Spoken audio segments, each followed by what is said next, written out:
الحمد لله الذي أذن لعباده في طاعته فخروا بين يديه متذللين ولوجهه معظمين.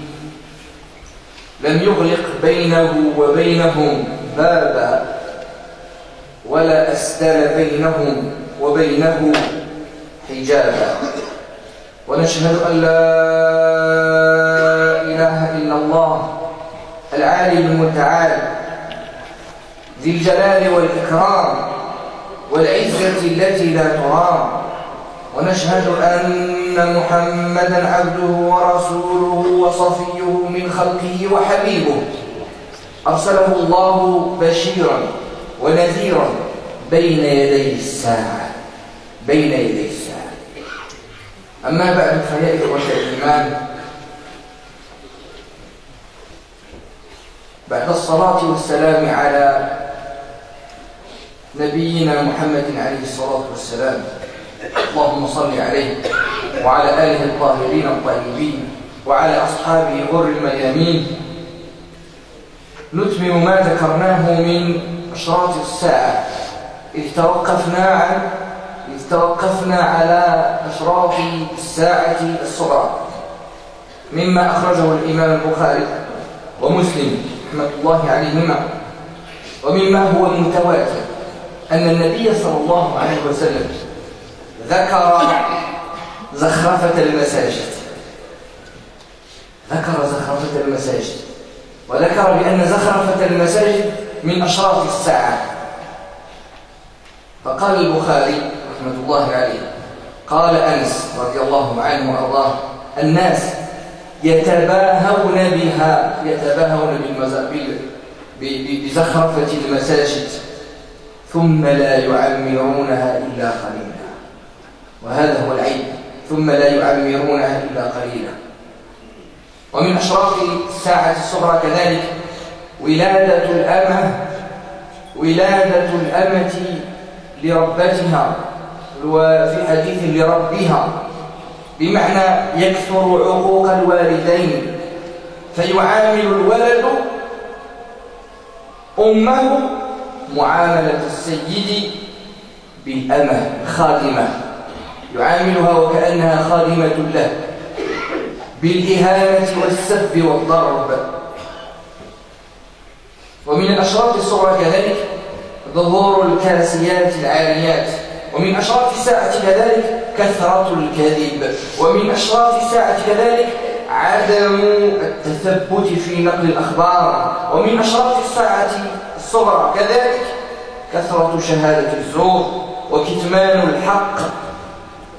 أشراط الساعة الصغرى عددها يفوق 30 شرطا، وهذه الشروط تدل على أمر واحد، تدل على فساد الحال، الأخلاق، المعاملات. الناس يفسدون من خلال أخلاقهم ومعاملاتهم. أما الشروط الكبرى روى الإمام مسلم رحمة الله عليه رحمة واسعة ورفع الله مقامه أن النبي صلى الله عليه وسلم جمع الأشراط الكبرى في حديث واحد، فقال صلى الله عليه وسلم: إنها لن تقوم حتى ترون قبلها 10 آيات، أولها الدخان، ثم الدجال، ثم الدابة، ثم طلوع الشمس من مغربها، ثم نزول عيسى بن مريم عليه السلام، ثم يأجوج ومأجوج، ثم 3 خسوف، وآخر ذلك نار تخرج من اليمن تطرد الناس إلى محشرهم. نقف عن هذا الحديث ونتكلم عنه ونشرحه كلمة كلمة. قال صلى الله عليه وسلم: الدخان.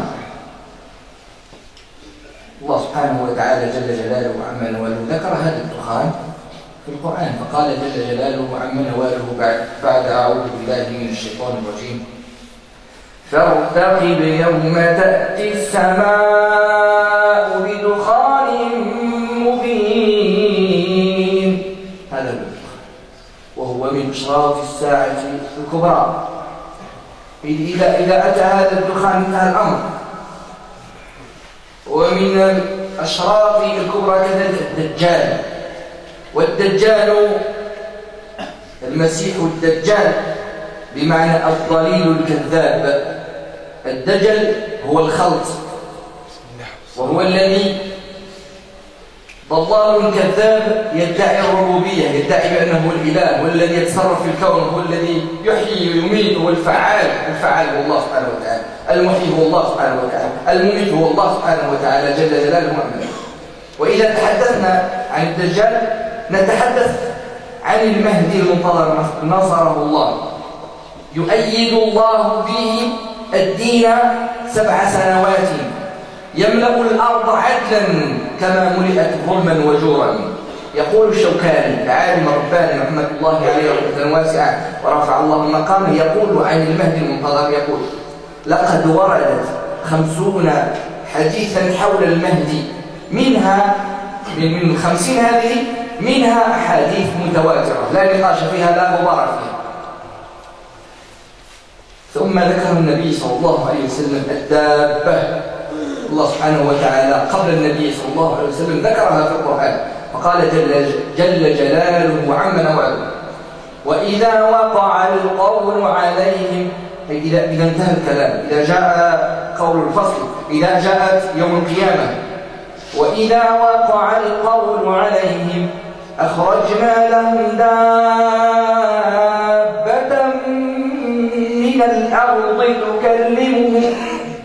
دابة، وهذه الدابة تكلم الناس، ولكن كلامها ليس ككلام الناس. اسمع ماذا يقول السعدي المفسر رحمة الله عليه رحمة واسعة ورفع الله مقام، يقول: ولم يأتي دليل على كيفيتها، لم يأتي دليل كيف تتكلم هذه الدابة. والقول المشهور في هذه بأن هذه الدابة إنما إبل عظيم كإبل ثمود، كناقة ثمود عليه السلام. قال السعدي المفسر رحمة الله عليه يقول: ولم يأتي دليل على كيفيتها، بل أن هذا من خوارق العادات. وكذلك ذكر النبي صلى الله عليه وسلم طلوع الشمس، وطلوع الشمس من مغربها، ونزول عيسى بن مريم عليه السلام، هو الذي سيقتل الدجال. من؟ سيدنا عيسى عليه السلام، نبي الله عيسى بن مريم. وكذلك يأجوج ومأجوج، نذكر ذلك إن شاء الله في حلقة في جلسة وفي خطبة أخرى إن شاء الله. وثلاثة خسوف، وآخر ذلك نار تخرج من اليمن تطرد الناس إلى محشرهم. نار تخرج من اليمن وتطرد الناس إلى محشرهم. وإذا دققت النظر الذين يشرحون هذا الحديث، العلماء الذين يشرحون هذا الحديث يقولون بأن أرض محشر هي الشام، استنادا إلى قول النبي صلى الله عليه وسلم. نقطة أخيرة، كثيرا ما ورد هذا السؤال في كتاب الله أو سنة رسوله صلى الله عليه وسلم. أي سؤال؟ سؤال واحد: متى الساعة؟ موجود في القرآن، الله سبحانه وتعالى يجيب عن هذا السؤال: وما يدريك لعل الساعة تكون قريبا. بعد هذا السؤال مباشرة: متى الساعة؟ وما يدريك لعل الساعة تكون قريبا، ما شأنك أنت الساعة؟ وفي آية أخرى: قل إنما علمها عند الله. علمها عند الله وحده سبحانه وتعالى، لا لأحد من البشر. فمستحيل أن يكون النبي صلى الله عليه وسلم أحب الناس إلى الله سبحانه وتعالى لا يدري بهذا الأمر، وأنا وأنت ببعض حسابات نتعلم وندري متى تكون الساعة. مستحيل. كيف يعطيها الله سبحانه وتعالى لك ولم يعطيها لأحب الناس إليه محمد صلى الله عليه وسلم؟ مستحيل. فلا تشغل نفسك بهذا. إنما لماذا ذكرت إشراط الساعة إذن؟ قد يقول قائل: ولماذا ذكرت إشراط الساعة إذن؟ إذا كان الهدف منها ليس أن نعلم متى الساعة، إنما الهدف منها أن نخاف الله سبحانه وتعالى، وأن نخاف يوم القيامة، وأن نخاف الساعة. يقول المولى سبحانه وتعالى: إنهم يرونه بعيدا ونراه قريبا يوم القيامة. وهذا ليس شأننا، ليس شأني وشأنه، بل هذا شأن الذين يؤمنون بيوم القيامة، أولئك الذين يؤمنون بالساعة ولا يؤمنون بيوم القيامة ولا يؤمنون بيوم الفصل. أولئك يرون هذا الأمر بعيد مستحيل لا يمكن. أما أنا وأنت فنخاف من الساعة، ونخاف أن تأتينا، ونطلب المولى سبحانه وتعالى أن يكون راض عنا وأن يبعد غضبه عنا يا ذا الجلال والإكرام. وأجاب النبي صلى الله عليه وسلم وكأنه أراد تصحيح السؤال. جاءه رجل فقال له: متى الساعة يا رسول الله، متى الساعة؟ فأجابه النبي صلى الله عليه وسلم بسؤاله هذا بسؤال آخر، فقال له: ماذا أعددت لها؟ كأنه قال له هذا السؤال خطأ، السؤال الأصح هو: ماذا أعددت ليوم القيامة؟ هذا هو السؤال الأصح. اللهم ارزقنا رضاك ورضوانك، واحفظنا من غضبك وسخطك، وارحمنا برحمتك يا رب العالمين، والحمد لله رب العالمين.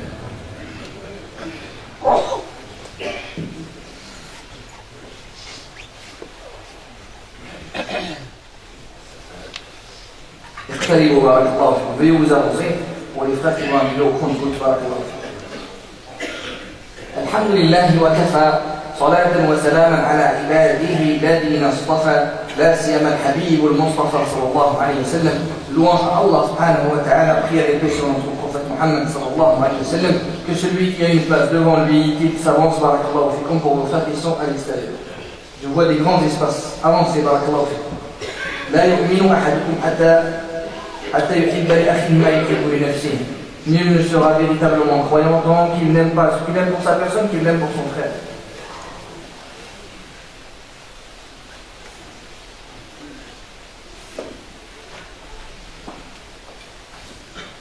On va continuer sur notre sujet qui est les signes de la fin des temps. On avait évoqué certains signaux, les petits signaux de la fin des temps. On avait évoqué que les petits signaux, c'est ce qui s'était passé au temps du prophète et qui est en constante augmentation. On avait évoqué aussi que c'est des choses qui ne sont pas au temps du prophète, mais qui augmentent. Et il y a des choses qui ne sont pas encore arrivées, cela ce sont les grands signaux. On va déjà finir les grands signaux principaux parce qu'ils sont plus de 30 à 40 petits signaux qui sont authentiques, qui sont avérés. Et donc c'est plus de 30, on ne peut pas tous les énumérer, on va énumérer ceux qui nous concernent par rapport à notre comportement, par rapport aux erreurs éventuelles qu'on pourrait faire. L'imam Bukhari et Muslim, ils ont sorti un hadith que le prophète sallallahu alayhi wa sallam, il a parlé de la décoration des mosquées. Et le Bukhari, il explique ce hadith-là. Il explique non pas selon lui, mais selon Anas ibn Malik, le compagnon du prophète sallallahu alayhi wa sallam, radiallahu anhu arda, que Dieu l'agrée. Et il dit, Anas ibn Malik, il dit, ils sont fiers de leur mosquée, de la décoration de leur mosquée, de la beauté de leur mosquée, mais ils ne remplissent pas leur mosquée. Et on le voit quand il y a des grands savants qui viennent, des gens qui ont beaucoup de connaissances qui viennent, et on voit qu'autour de ces personnes, il n'y a pas beaucoup de personnes. Et on voit les gens, ils sont fiers de leur mosquée, non pas des activités qu'il devrait y avoir ou qu'il y a, mais ils sont plutôt fiers de la beauté. Viens dans la mosquée, elle est belle, elle est grande. Mais la morale n'est pas dans la beauté ou dans les activités. Les activités, le résultat qui va sortir de cet endroit, la maison d'Allah subhanahu wa ta'ala. Aussi le prophète sallallahu alayhi wa sallam, il nous a évoqué parmi les petits signes le hadith du prophète sallallahu alayhi wa sallam, que des servantes mettront au monde leur maître ou leur maîtresse. Leur maîtresse, c'est le hadith qui est plus connu. Le second, il dit leur maître. Qu'en est-il de ce hadith? C'est c'est les gens qui ne respectent pas leurs parents et qui se comportent envers leurs parents, envers leur mère, envers leur père, comme s'ils étaient, comme si elles étaient leurs servantes. Comment? À travers l'humiliation, à travers l'insulte, à travers le regard humiliant, regardant ses parents, le regardant d'un œil de rabaissement, de regarder ses parents avec un œil de ne pas être fier de ses parents, et en frappant ses parents. Donc voilà le signe qu'a évoqué le prophète sallallahu alayhi wa sallam. Aussi parmi les signaux de la fin des temps, des femmes qui s'habilleront mais qui ne sont pas habillées. Kassiyat, habillées, aliyat, mais en vérité sont dénudées, ils ne sont pas habillés. De la façon comment ils sont habillés, en vérité ils ne sont pas habillés. Tellement on voit leur corps, tellement leur corps il est moulant, tellement on voit les attraits de leur corps, tellement on peut dessiner leur corps, tellement on peut deviner leur corps, on peut deviner le poids de chaque membre, tellement il est la circonférence de chaque membre, tellement le corps il est moulé. Et c'est ce qu'a évoqué le prophète sallallahu alayhi wa sallam. Et ça c'est pas mon époux, c'est pas ton époux, c'est pas ma mère, c'est pas ta mère, c'est pas ta fille, c'est pas ma fille. Qu'Allah subhanahu wa ta'ala guide nos mères, nos sœurs et nos filles. Aussi, le prophète sallallahu alayhi wa sallam, il a évoqué la fornication. Il y a une tachia, le zina, l'adultère et la fornication seront en constante augmentation, évolution. Aussi, il est évoqué par le prophète sallallahu alayhi wa sallam le faux témoignage, le mensonge, les gens qui ne vérifieront pas leurs informations. Ces choses-là vont augmenter et seront monnaie courante, seront une chose normale, normalisée. Le fait de cacher la vérité.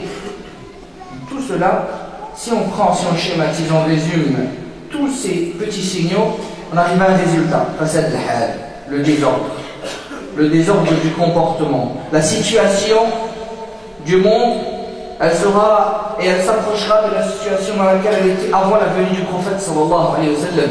Le désordre, chacun y suivra sa tête, chacun y suit ses passions. Ensuite, concernant les grands signes de la fin du monde, le prophète sallallahu alayhi wa sallam, il les a rassemblés. Et c'est l'imam Muslim, le muhaddith, rahmatullahi alayhi wa rahmatan wasi'ah, que Dieu l'englobe de sa miséricorde, qui a évoqué ce hadith. Ce hadith, le prophète sallallahu alayhi wa sallam dit, ne viendra pas à vous le jour dernier jusqu'à qu'il vous parvienne 10 ayat.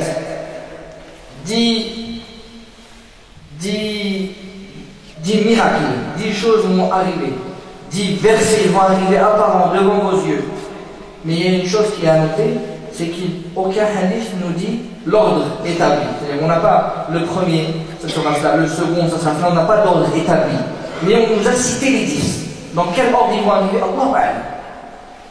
Le prophète sallallahu alayhi wa sallam, il nous a cité, il nous a dit, il nous a parlé de dukhan, la fumée, une fumée énorme. Allah subhanahu wa ta'ala dakara dans le Coran. Allah subhanahu wa ta'ala dit, il fait attention, ausculte, fartaqib, ausculte le ciel, yawma ta'ti as-sama, le jour où le ciel viendra, bidukhan mubin, d'une fumée énorme. Aussi, le prophète sallallahu alayhi wa sallam, il a parlé de Dajjal, qu'on appelle en français l'antéchrist, qui n'est pas notre terme, il appartient à d'autres religions, mais qu'on réutilise, l'antéchrist. Mais aussi, il y a un sens. Pourquoi on l'appelle l'antéchrist dans les religions? On trouve une coordination.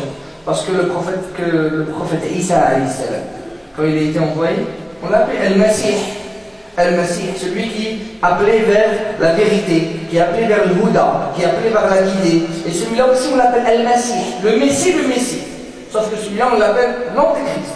Lui, c'est vraiment à l'opposé. Lui, au lieu d'amener les gens vers la guidée comme le faisait Isa alayhi salam, lui, à l'opposé, il va les amener vers le dalal.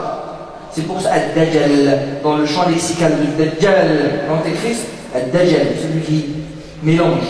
Tu mélanges tout devant toi, tu ne comprends plus rien. Tu n'arrives pas à discerner le vrai du faux.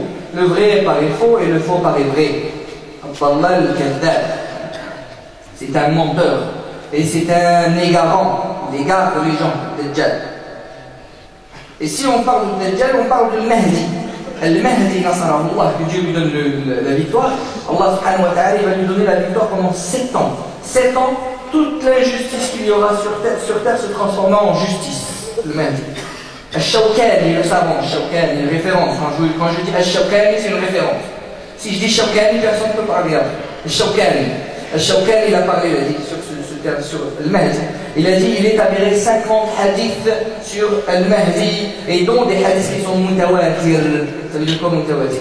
C'est-à-dire qu'ils sont transmis de groupe en groupe. Il y a cette mosquée-là, l'assemblée là, ils vont rapporter le même hadith à une autre assemblée. Et la chaîne de transmission, c'est que des assemblées sur des assemblées. Donc la chaîne de transmission, elle est puissante.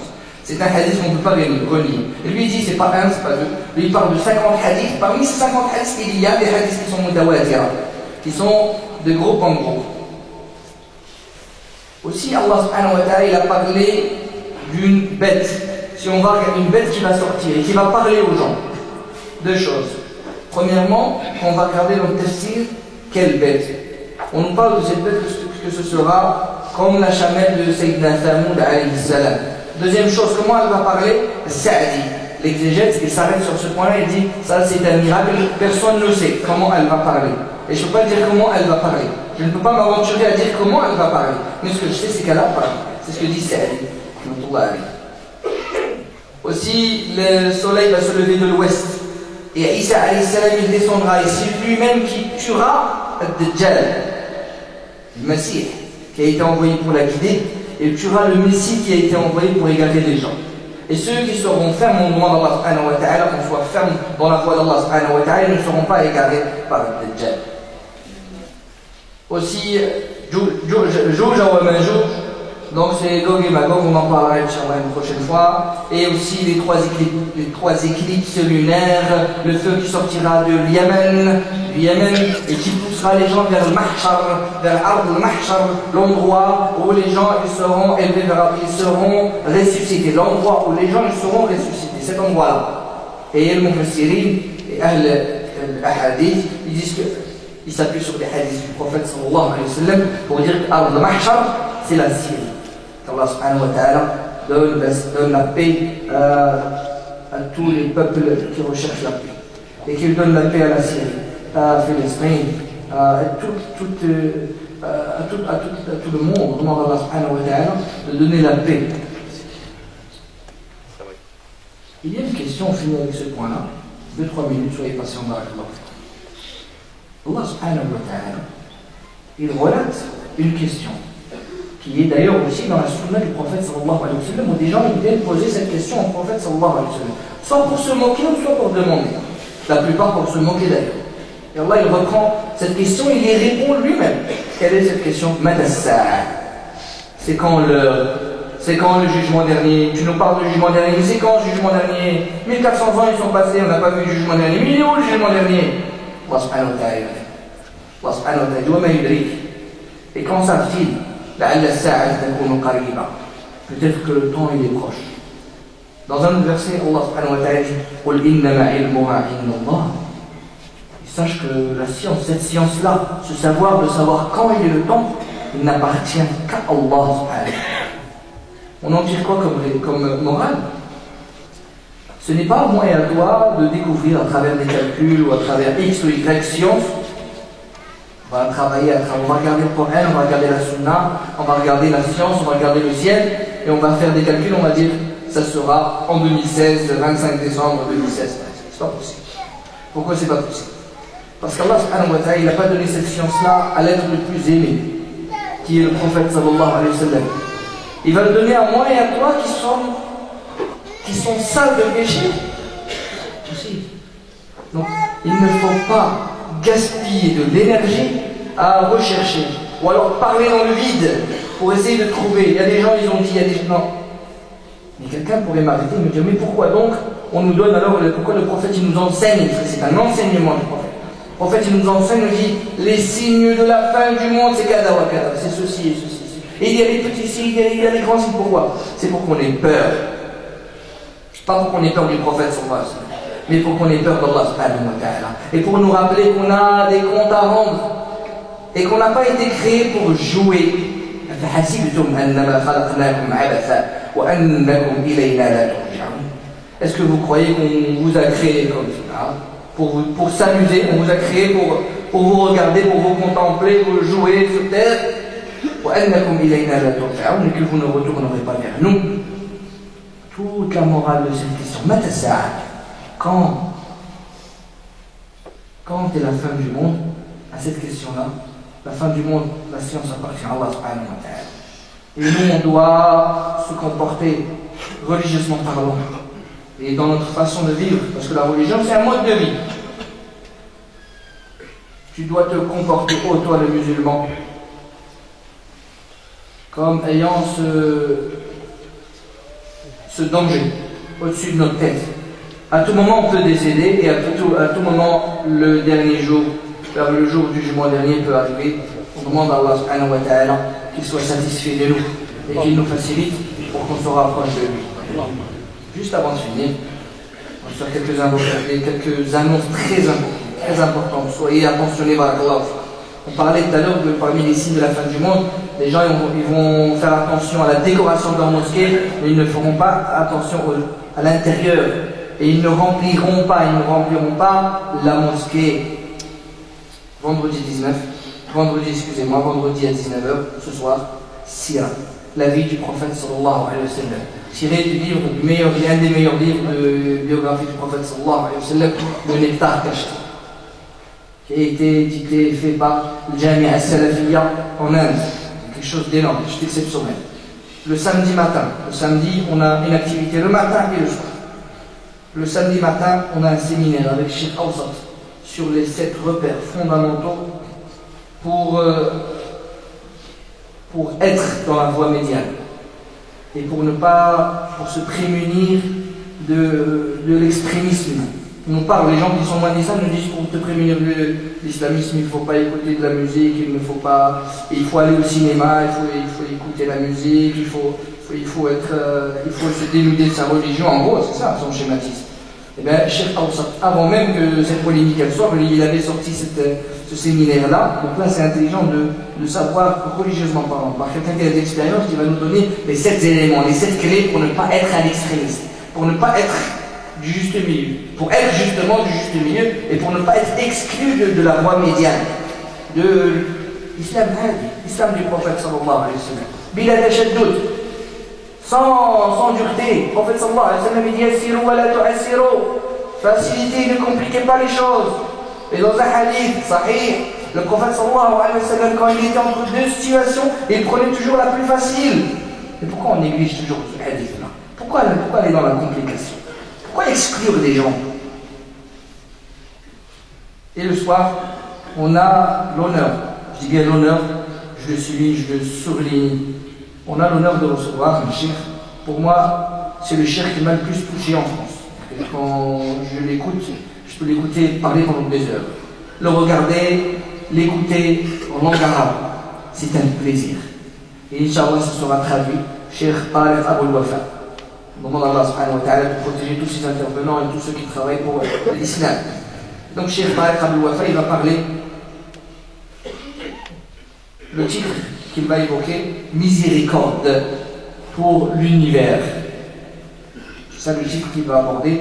Et normalement, on n'a pas d'excuse pour rater ce rendez-vous-là.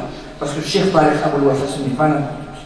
Si vous avez le temps, regardez un coup d'œil sur l'affiche, vous allez voir que c'est un doctorant, c'est quelqu'un qu'on appelle pour un prof en tant que magistère, et un prof de Azhar qui est spécialiste dans les 4 écoles.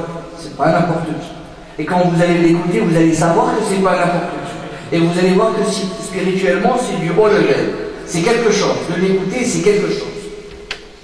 Allah subhanahu wa ta'ala nous protège le sang. Aussi, dimanche à 19h, il y a le chef qui attend, cours de jurisprudence. Donc, si vous avez des questions, n'hésitez pas. Et on fait le dua pour un frère qui a demandé le dua pour sa mère, qui est très malade. يطلب الدعاء لأمه مريضة. نطلب المولى سبحانه وتعالى أن يشفي كل مريض. اللهم أنت الشافي لا شفاء إلا بالشفاء. أبو الوفاء بعد المغرب. Cheikh Tariq Abou Wafa, c'est samedi après le Maghrib. N'oubliez pas, c'est important. Donc, Allahumma anta shafi لا شفاء إلا شفاء لا يغادر سقما. اللهم أنت الشافي لا شفاء إلا شفاء لا يغادر سقما. Il y a un frère qui travaille pour le Khuddam al-Masaj, qui travaille pour vous, il y a Muslimi, et qui a un problème dans sa maison. Son épouse allait sortir, demande à Allah subhanahu wa ta'ala de mettre la quiétude et la paix et la sérénité dans sa maison. Et comme lui, il pense aux enfants des musulmans, demande à Allah subhanahu wa ta'ala de protéger son épouse et ses enfants. اللهم اهدنا فيمن هديت وعافنا فيمن عافيت وتولنا فيمن توليت وبارك لنا فيما أعطيت. اللهم يا فالق الحب والنوى اعطي لكل عبد ما نوى. وصل اللهم على سيدنا محمد وآله وصحبه أجمعين. سبحان ربك رب العزة عما يصفون وسلام على المرسلين والحمد لله رب العالمين. ويغفر الله لعبد قال آمين. وأقم الصلاة. تزاحموا تراحموا بارك الله.